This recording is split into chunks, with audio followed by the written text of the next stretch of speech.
which I forgot to bring. Thank you all for coming to another Avenues of Wellness, for Wellness, to Wellness, Avenues to Wellness, the speaker event. We really appreciate you coming, and I'm very excited about our speaker tonight, who is a dear friend and a wealth of information. I want to just introduce Lael, who worked for the county mental health department for many years and is in private practice now, both in Ukiah and in Willits, and sees children and teenagers and adults and couples, and is just an amazing therapist who is very special because of the playfulness that she brings to her client sessions when it's appropriate, and just her deep compassion and understanding for people. So I'm really pleased that Lael is here. Please give her a big welcome. Thank you very much. And you know what? Just listening to Doreen brings a tear to my eye because she is such a dear person. And thank you so much for that introduction. Welcome. You know, it's not quite full yet. It's just going to leave that many more prizes for all of you. Just want to see, it seems like that there's a lot of talk about joy lately. And I wonder if it's because it feels like there's lots of reasons that sometimes it's not there. This morning I was watching my favorite thing, Good Morning America. And they talked about how Sandra Bullock, and maybe some of you saw this, she went to Warren Easton Charter High School in New Orleans, which she adopted after Hurricane Katrina. She spent lots of money. She's donated thousands of dollars to them. And she gave the commencement speech. And she said, "Go find your joy. It's what you're going to remember in the end. It's not the worry. It's not the what ifs. It's the joy that stays with you." And she says she wanted to thank them for the joy that Warren Easton brings to her every day. And I think that that's really true.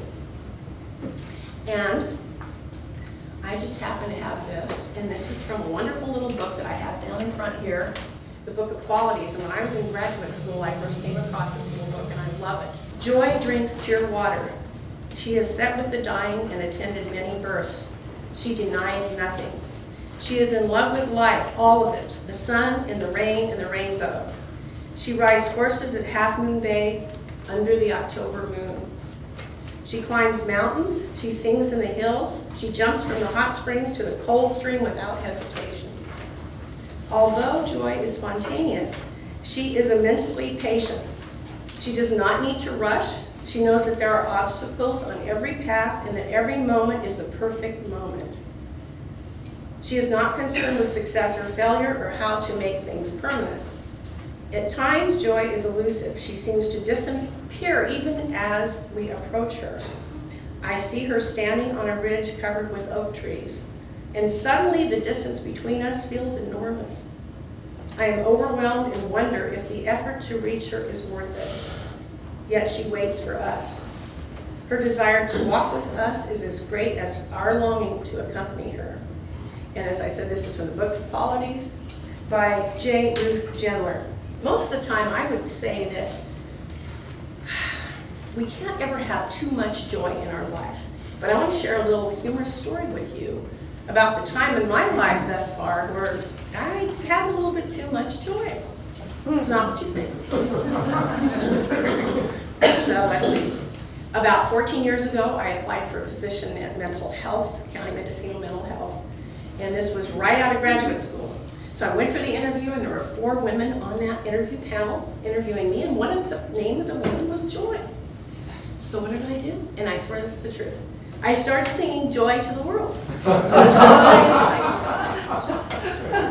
Guess what happened? I didn't get the job. They thought that I was a little, how many people sing in an interview? So 3 months later, when the opportunity came up again, I went for it. And I went in there, and a lot of the same people were on that panel, and they remembered. And I said, "Hey, I'm not going to sing Joy to the World this time." And they realized that it was just a silly thing that I did. Anyway.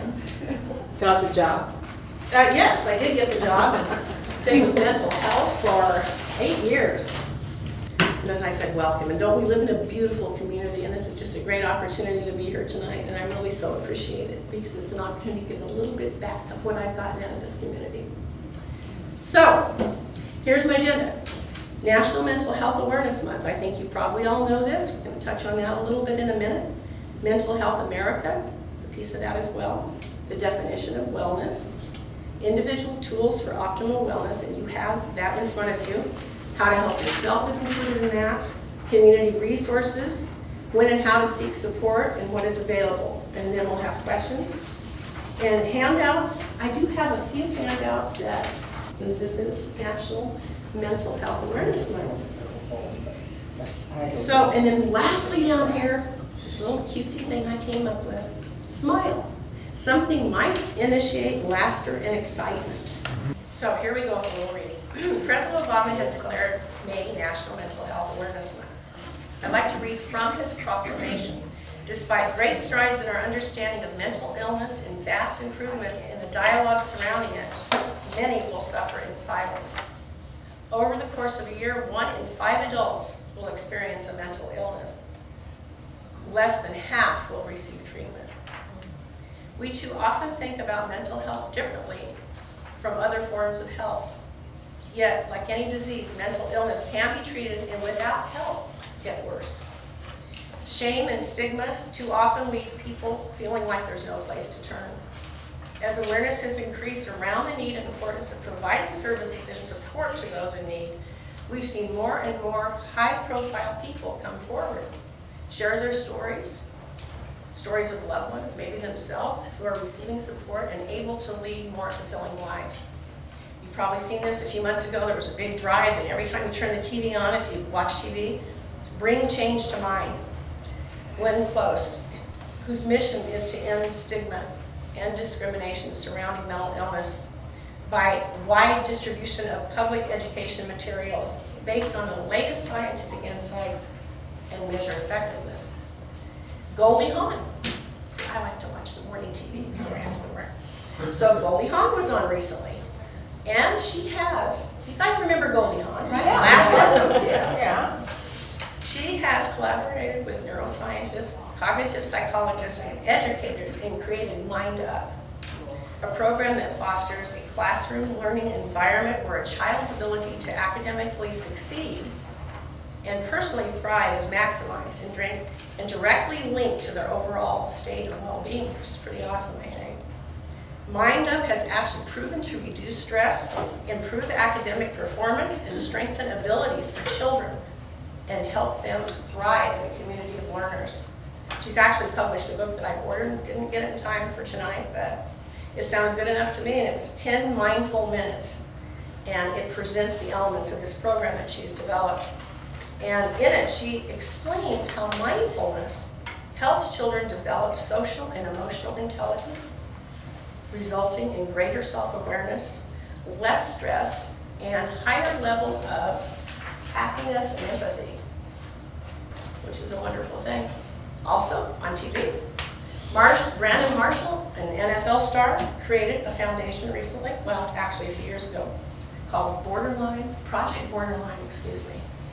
He has come forward with his own experience in having a diagnosis of borderline personality disorder, and he has a mission to spread the word about that, to try to fight the stigma, educate, advocate, and reach out to bridge the gap and change the future and face of this disorder.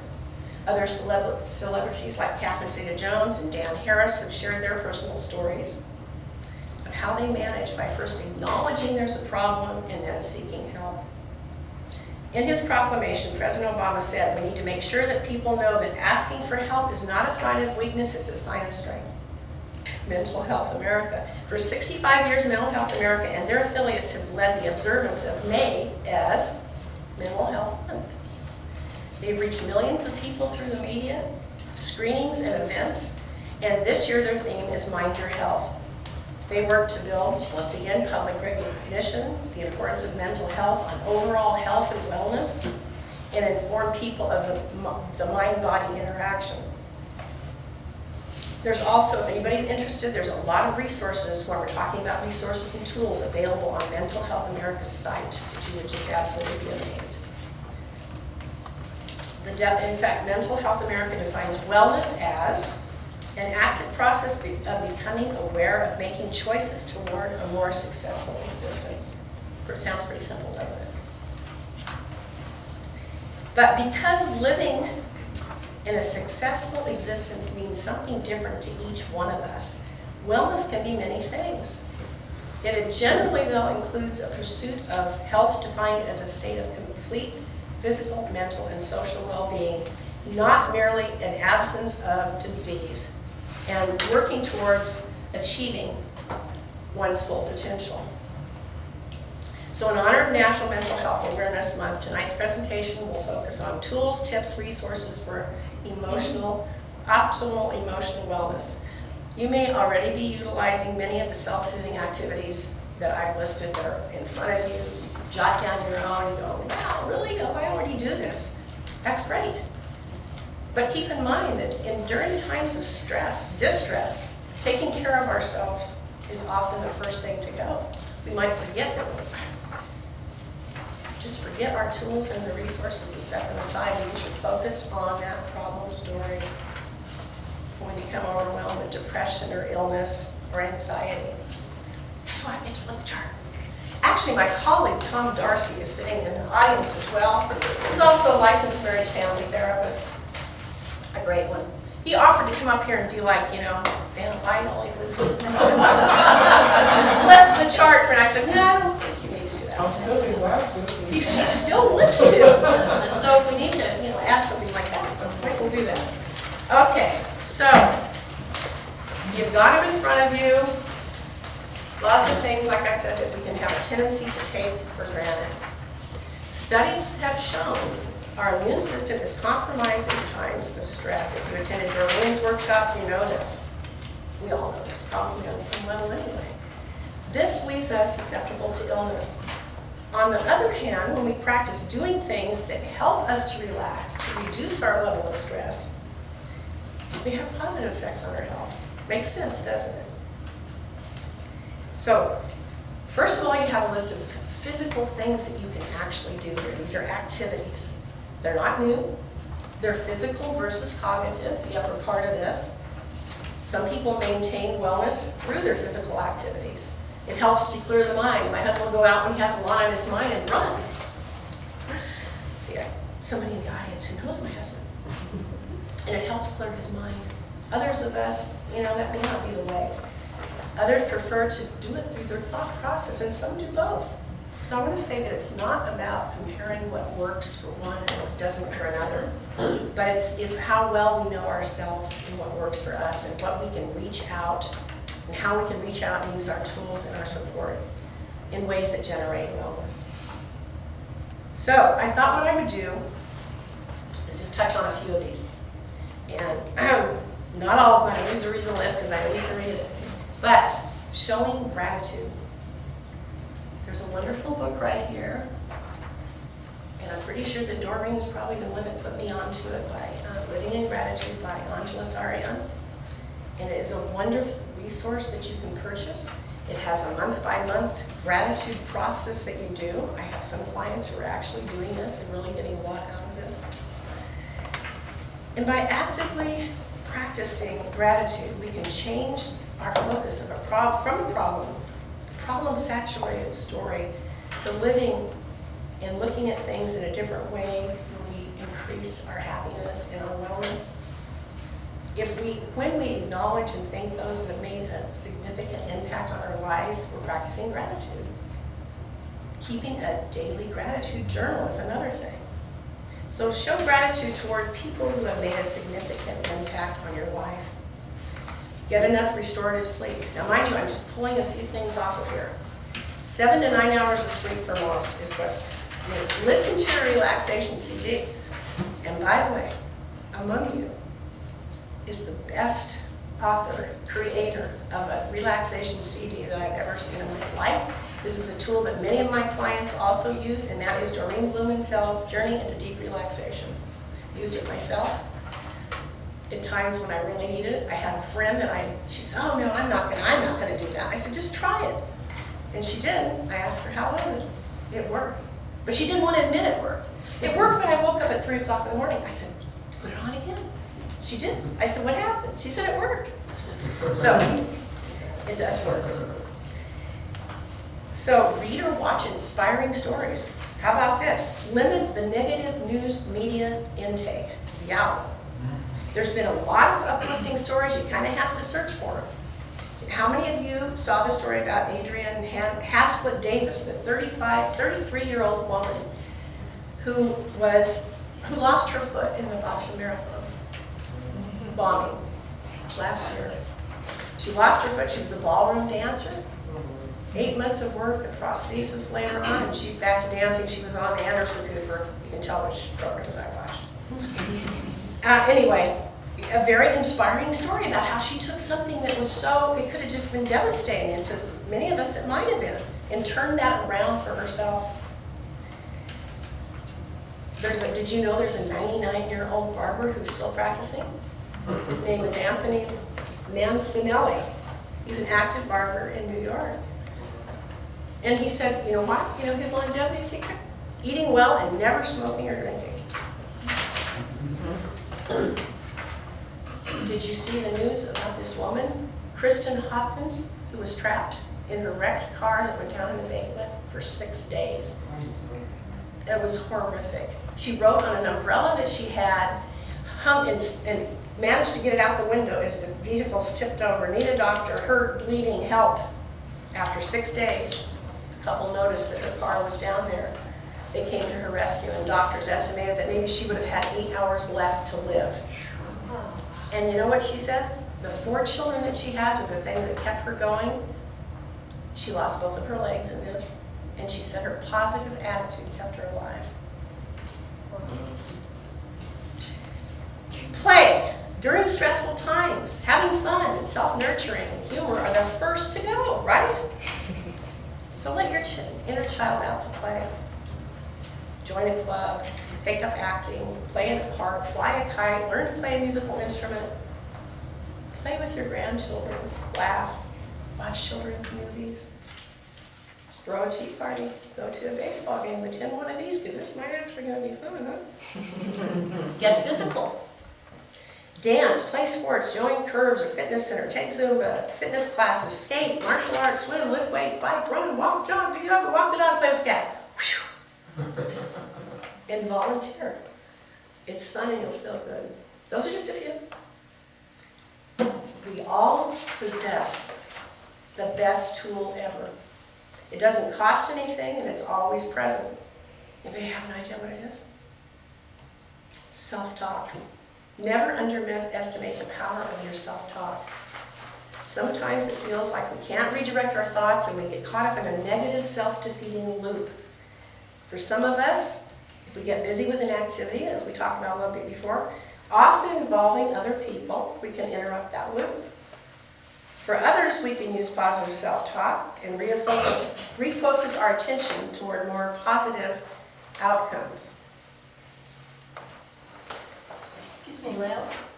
Could you say something about self-talk when people have a hard time thinking about some good about themselves? How it's important to say something positive even if they don't believe it, but repeating that positive good self-talk? Absolutely. So if you don't feel it and you say it, act as if sometimes, right? And then you can reinforce. For example, I'm going to get through this presentation, right? It's going to be fun. Yeah. Very good. So now to go to some of this, I do want to touch on this. Cognitive and cognitive behavioral tools. Back to the self-talk. Practice positive affirmations, just like Doreen pointed out. Practice mindfulness by being present and being in the moment. When stressful things happen, remind yourself you're resilient. Remind yourself you can control your reactions to the external circumstances. Things happen beyond our control, and we have no control of that, but we control how we respond. Accept responsibility for yourself and let the rest go. Ask yourself, what are the advantages to this current situation that is causing me stress? Write them down. Advantages, imagine that. And about reframing. Remind yourself you're doing your best. View problems as possibilities and opportunities instead of obstacles. Noticing what you're doing. When you feel calm, and do more of it. Develop an action plan for reducing stress. Meditate, practice guided visualization. And when you need help, take action and reach out. Seek therapy if you feel stuck and need additional support. Reach out for support from family and friends, community resources, groups, clergy. Seek medical help if you feel depressed or anxious and have thoughts of suicide. Crisis hotline number is still 463-HELP. So I did include 2 cognitive exercises, and they are in front of you. I'm just going to briefly go over these. Well, maybe not so briefly. When we are fully present, we are free to experience and enjoy what is taking place in the moment. We can practice self-care while being mindful of our experience. From this place of mindfulness and awareness, we enjoy the positive experience. So it's true that anxiety and depression can take over when we begin to worry about a past event or circumstance, or about the future. Like, oh dear, we start just cooking up this story and you're like way down the road. We activate our negative self-talk. What if this? Oh, I should have done that. Must do this. Oh, always and never. And it just is this constant thing.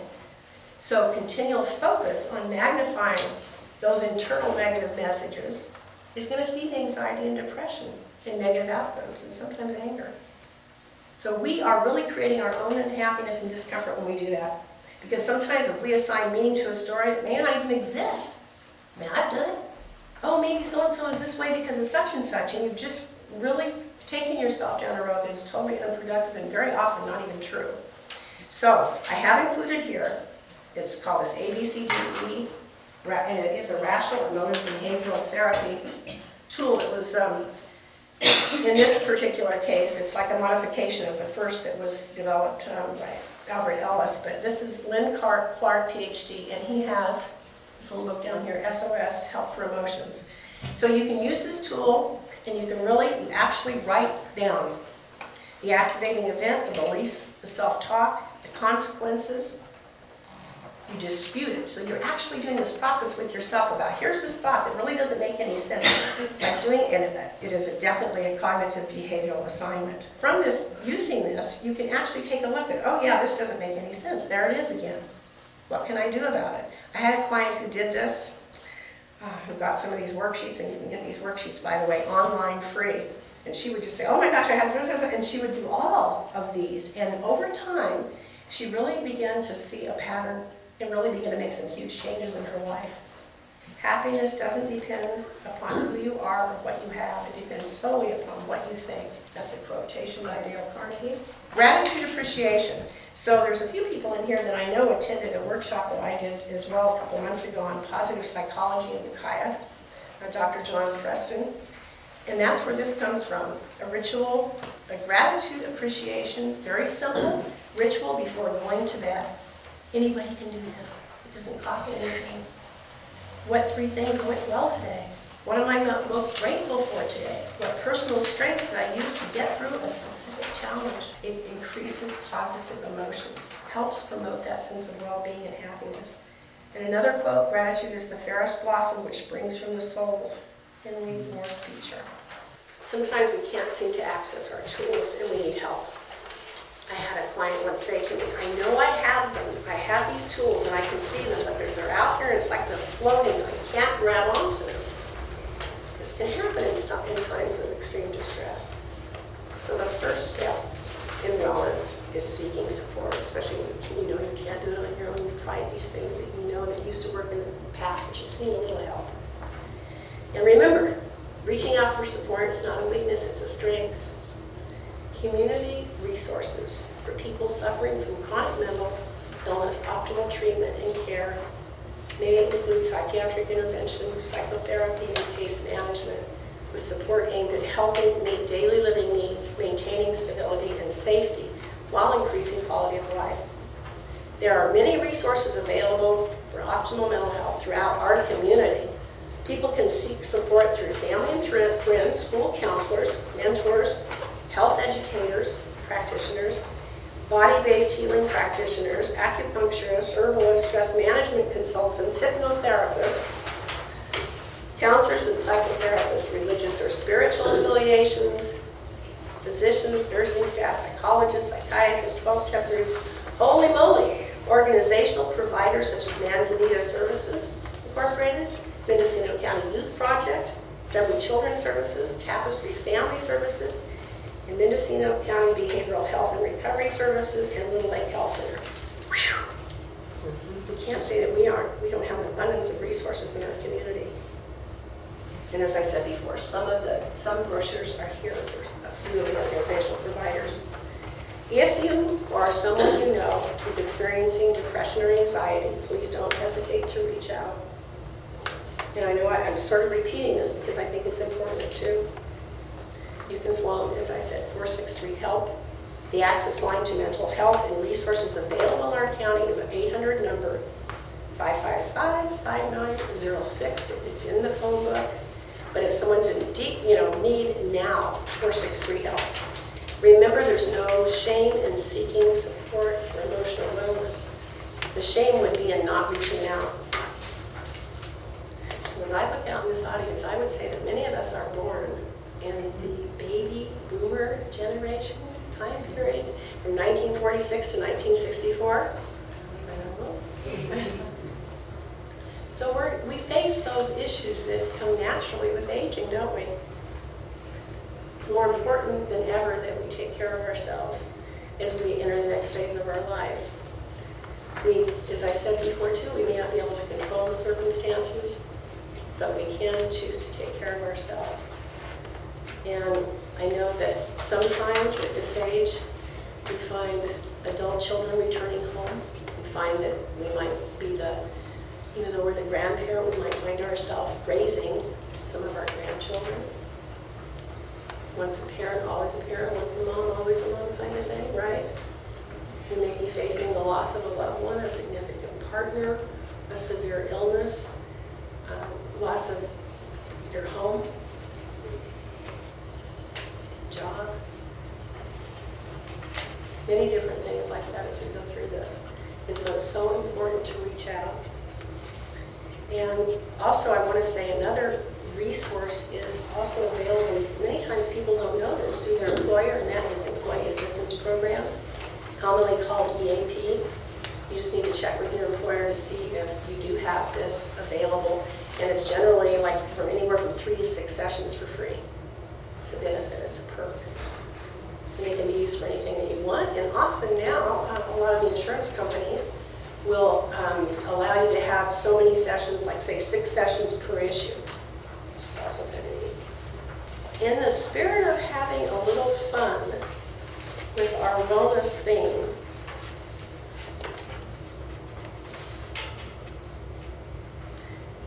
please check under the front of your chairs. So like put your hand in the front of your chair. 3 of you will find a ticket taped to the front of your chair. Your ticket corresponds to a specific item to assist you with practicing emotional wellness. Anybody? Somebody got one right there. Okay, so, and what did you get? It says a journal. Yes, it does.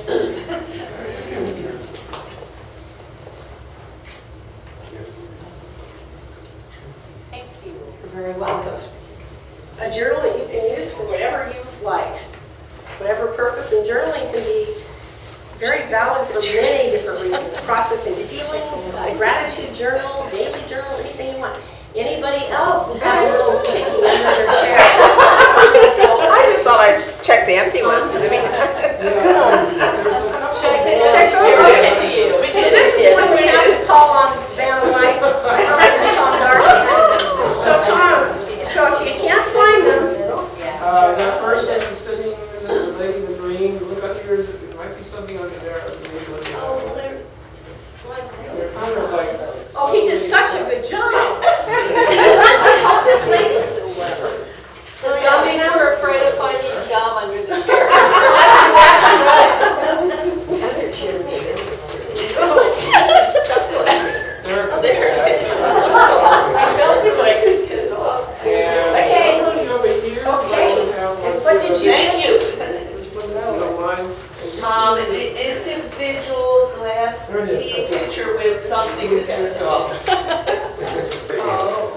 so these are just so cute, I have to share them. They're cute. So they have, you've probably seen these before, but they have these little flowering tea, that you put the tea in there and you put the water and it blossoms. Another way to take care of yourself, right? Yes. And what did you get? Bubble maker. So these are big bubbles. So once again, having fun, having fun. Would you all like to take a little bubble and pass it along? Or that's what you can do then. I mean, he wants to help. How many of you think that blowing bubbles is fun? Oh yeah. Really? Yeah, isn't it fun? I even have my own. From a great grandson that I bought this for him. Woo! That was a dud. Lael, can I ask, what do you do when you have a family member who seems really depressed and to take care of themselves because they're so lethargic? Is there any way a family member can assist or support? Well, obviously, and you're not talking about someone who's suicidal. No. Well, you hope not. Well, because we know what we would do then, for sure. We would reach out and get help. You know, it's really difficult because, and I'm assuming, Doreen, that you mean an adult, Yeah. and we can't really force an adult. You know, like if it was my family member, I would be talking to my family member and really suggesting and expressing my concern and suggesting that they seek some help. And probably what I would do is suggest that they see a physician first to rule out any kind of medical that might be attributing to that depression. But it's very challenging because to watch, especially if someone's really very close to you. But obviously, you have to bring it to their attention and do your best. So I would like to read this one. It's called Clarity. My visits to Clarity are soothing now. He never tells me what to think or feel or do, but shows me how to find out what I need to know. It was not always like this. I used to visit other people who visited him. Finally, I summoned the courage to call on him myself. I still remember the first time I went to see him. Was I surprised? He lives on a hill in a little house surrounded by wild roses. I went in the living room and sat down in a comfortable chair by the fireplace. There were topographical maps on the walls and the room was full of stuff. Musical instruments and telescopes and globes and geodes and crystals and an old, it sounds like my house, an old Italian, I'm just kidding, tarot decks, 2 small cats. When I left, he presented me with a sketchbook and told me to draw the same thing every day until the drawing started to speak to me. There's another great quote. Have any of you seen the movie? It's an old one now, The Best Exotic Marigold. Oh, yeah. Marigold yes. Yeah. That quote. Everything will be all right in the end. If it's not all right, that's not the end. We're getting very close to the end right here. So as most of us baby boomers can appreciate music and can remember and probably still agree how vital it is to happiness, right? Fun. How many of you saw the Academy Awards this year? Okay, Pharrell Williams, happy? How many of you love it? You either love it or you can't stand it. Is that a love it? That's what I call it. If you feel like happiness is for you, clap along if you know what happiness means to you. Boy, she's great.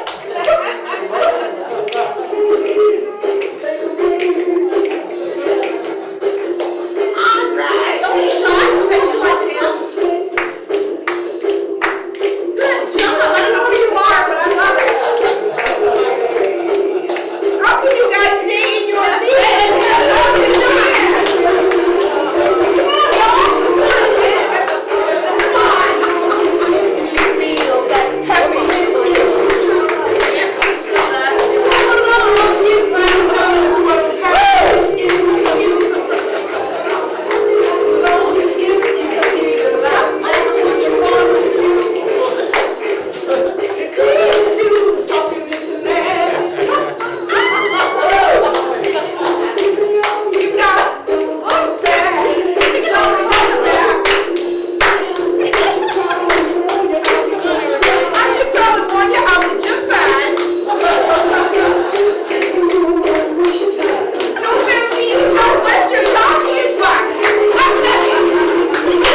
And when I'm up on Ridge Road going home and there's no houses and no cars, I open my windows and blast it for the kids. My radio doesn't work in my car, but I sing. And I sing so loud, and when I have to do long distance, it just keeps me going. Yes. It makes me happy, and I feel like I'm in the flow, I'm one with what I'm doing. It's just wonderful. I worked at Long Valley Health Center for a long time, and right around the time of 9/11, we were just having so many people come in with anxiety, with depression, with just uncontrolled emotions, and the doctor at the time started writing prescriptions, and it said, "Stop watching TV." I moved into a new place, and I was going to get signed up for cable, Comcast or something. I said, "No, I don't want television. I don't watch it anymore." "You don't?" "I don't. I can't watch the news any longer. I can't watch whatever's on television." So it's just Netflix, and I'm in control of what I watch when I watch it. And I find I have so many things I found to do instead of sitting in front of the television set. So I don't even know where that song came from. I don't know what movie it came from. I have no idea. I guess I'll have to. What is it? What was it? It's Happy with Pharrell Williams. Yeah. Who's that? Who's that? Right. Who's that? I have no idea. I would say he's kind of a rapper. Wouldn't you Okay. say? He's really pop now. Okay. He's really popping. Well, like I said, I go back to the TV thing. Good Morning America. They now adopted that song as their morning song, their song. Okay. But I think, just a second before, I think you're making a really wise decision for yourself about maintaining health and I'm staying not away from scared, because I used to be. I always thought there was somebody going to come break in my door. I don't stay awake sleepless at night, afraid that somebody's creeping into my house, because I don't have those stories that are on television about all of the crime. And I'm not reading the books that have those kind of. You're choosing to take care of yourself. That's right. I was just going to say that this happy song on YouTube, there's like a version of it that's 24 hours long. And so it's just people from all over the world in different situations, different ordinary people singing the song, but you can actually watch it for 24 hours straight. I tried really hard to actually buy a DVD that had that. Oh. And then I thought, what about getting some little kids? But look, we have a star. What is your name? My name's Casey. Casey? Uh-huh. Thank you. You're welcome.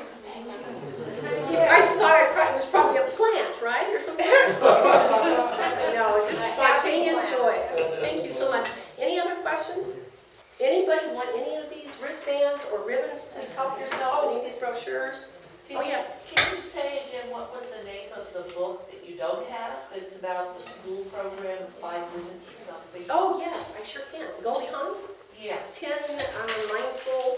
10. Yes. Who said that? You're hired. 10 mindful. 10 mindful minutes. But is that Goldie Hawn? I was trying to let it vote. No, that's Goldie Hawn. Oh, I'm sorry if it's me. No, that's not Glenn Close. It's Goldie. 10 mindful minutes. 10 mindful minutes. Yes, you're welcome. And isn't that a great thing that she's doing? Because very often empathy is something that really hasn't been taught enough, especially to small children. So it's a great thing. So There's a very active NAMI chapter in Ukiah. yes, there is. We should mention. Yes, thank you. I called to find out if they were offering up here because at one point they had, but they're not. They hope to, that's what they told me, that yes, that NAMI is in Ukiah, and it is very active. And if you call the number here, they will tell you about the NAMI meant everything in Ukiah and throughout the county, and where you can go to attend those meetings. I just, more of a comment, Lael. I just thought your presentation was really nice in a lot of ways. And one of the ways it was nice was because you integrated concepts and ideas around mental health services with the concept of mindfulness, which is more of a sort of Eastern philosophy, I think, is getting more attention on the West, fortunately. It's a nice integration, I thought. Thank you, Vanna, you'd say that. Okay, yes? I'm curious, when people meditate, what do they experience that helps them be more happy? To me, what it is being present and in the moment, and you're really just clearing your mind. You're totally grounded in your body, in the moment.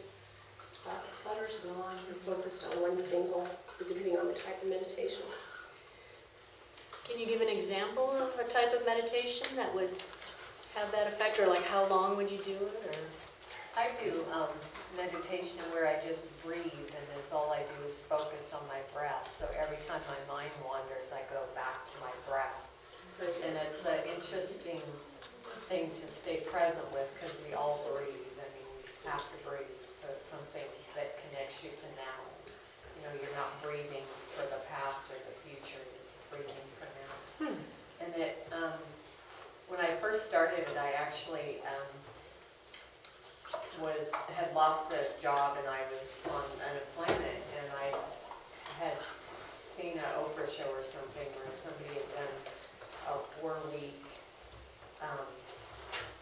four-week kind of retreat for themselves, and I did it at home. So I covered up all my clocks. I didn't watch TV, didn't listen to radio, and all I did was journal and meditate. And it was so interesting, because when I first started it, I thought, well, how am I going to know when to eat? You know, when it's time to eat if I don't have clocks? Because it's amazing how our lives are revolve around something, you know, either your job or having, you know, to look at the clock all the time. And my mind responded, you know, in meditation, that you'll know when it's time to eat when you're hungry. Because, you know, you get used to being at work and you've got to take a lunch at this certain time. And then I had asked myself, you know, this just kind of popped in my mind, how will I know when it's time to go to bed if I don't know what time it is? Because, you know, I always went to bed at a certain time knowing I needed to get up. And my mind just responded, you know, you'll know when you're tired. But it's amazing how we get so used to getting out of our own nature. You know, we have to do a certain thing for family members or our jobs or things. So, I don't know, it just helped me to be more present, like you said, just in the moment. And you can meditate as short a time as 5 or 10 minutes. And it's amazing how difficult it is to focus on your breath. You think, well, that's, you know, when you're focusing on your breath, you're also not focusing on what am I going to get out of this. You're just, you know, you may not get anything. You may be irritable, but at least you're more present, and, you know, you can cope with feeling that irritation versus trying to push it away or eat it away or watch TV or, you know, whatever you do to distract yourself. To answer your question, what I do, journey into feeling like Doreen Blumenfeld. Put it in, put it on. Her voice is just so, she's back there going, oh my gosh. I did not pay Lael to say. No, you didn't, but It's true. It It's works. awesome. It absolutely works. Any other questions? Yes. I actually don't have a question, but I would like to share something that I recently read, and it made a lot of sense. Like so many times we experience actually beautiful things, but we don't take the time to take it in. I think if we adjust, that's also part of mindfulness, that when we are in a situation that we are enjoying, that we fully absorb it and give it all our attention and don't run to the next thing. I've been experimenting with it and I love it. My introduction to mindfulness was a raisin. I took a raisin and I was told, put it in my mouth. And to sit with it and just to let the tongue figure out what it was. You know, pretend you're an alien. And to roll the raisin around on your tongue and see what the texture was. And then, this took about a minute or 2 minutes. He took us through a whole thing to investigate the raisin. And then he said, now bite it. And the opening, the sharpness in my mouth of the flavor of the raisin, and realizing that this time had gone by, where I had focused on nothing but a raisin, gave me the confidence then to be able to do other mindfulness tools. Just try it. Just try a raisin. That's cool. And hold it in your mouth for about 5 minutes, and then chomp on it and see what ecstasy you can. Wow, nice note to end on, but there's more good ideas out here.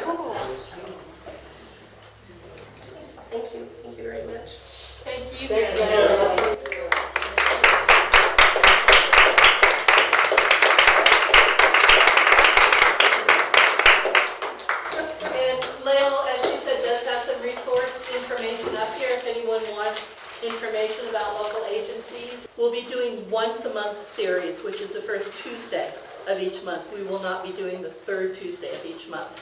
Thank you very much.